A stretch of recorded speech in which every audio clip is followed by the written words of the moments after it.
Hi there, I'm Krouse of the Indiana Gazette, and we're gearing up for week 1 of the high school football season. We're reporting to you from Blairsville High School, home of the Bobcats. Some schools are preparing for their second game of the season, while others are getting ready for their first. Last week was considered week 0 because not all the teams in the state played. District 6 requires all teams to play 10 games, so each team in District 6 had a game, but other teams from across the state were given the option to pick up a 10th game in week 0. On Friday, Blairsville plays host to Purchase Line in a rematch of last year's 5-overtime thriller. The Red Dragons prevailed 56-48 in a game that lasted nearly 4 hours and featured 767 yards of offense. Many players from last season returned for both teams, and this matchup could prove just as good.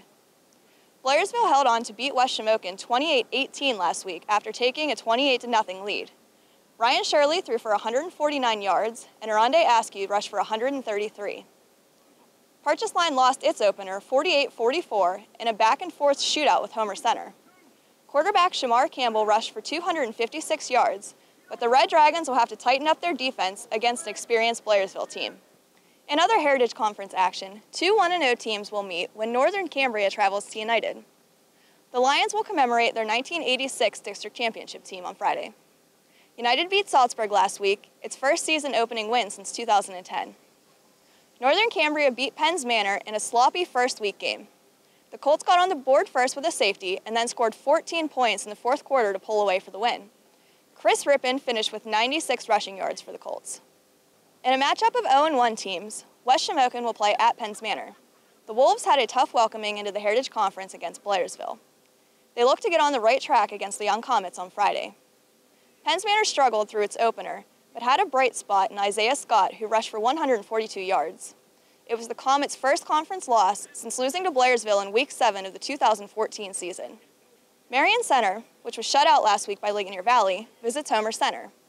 The Stingers managed just 53 total yards against the Rams and will try to pick up their first win. Homer Center is coming off its tight victory over Purchase Line. Monteo Coleman rushed for 117 yards, and Jesse Lee scored with 52 seconds left for the go-ahead touchdown.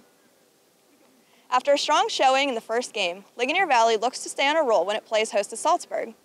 The Rams racked up 428 yards against Marion Center. Salzburg passed for 177 yards against United in its first game and looks to improve after starting with a loss. In the WPIAL, Indiana travels to Laurel Highlands for its opener. Under new head coach John Allen Snyder, the Indians are looking to get off on the right foot. Sophomore quarterback Luke Thomas returns after starting all but 3 games last season. Laurel Highlands lost to Mount Pleasant 45-21 last week. Apollo Ridge and Derry are coming off wins over neighborhood rivals. Apollo Ridge, a 27-13 winner over Leechburg, plays at Deer Lakes in a Greater Allegheny Conference game. The Lancers, who did not play last week, were 6-4 a year ago and made the playoffs for the second time in school history, but they had to replace 5 members of the offensive line. Derry, a 28-20 winner over Latrobe, plays host to Elizabeth Forward in an interstate conference game. Elizabeth Forward did not play last week either, and they returned 16 starters from a 3-6 team that lost its last 3 games. Punxsutawney opens against Clarion in a Keystone Shortway Athletic Conference game. Clarion is coming off a down year after finishing 6-5 and failing to win the KSAC Small School Division for the first time.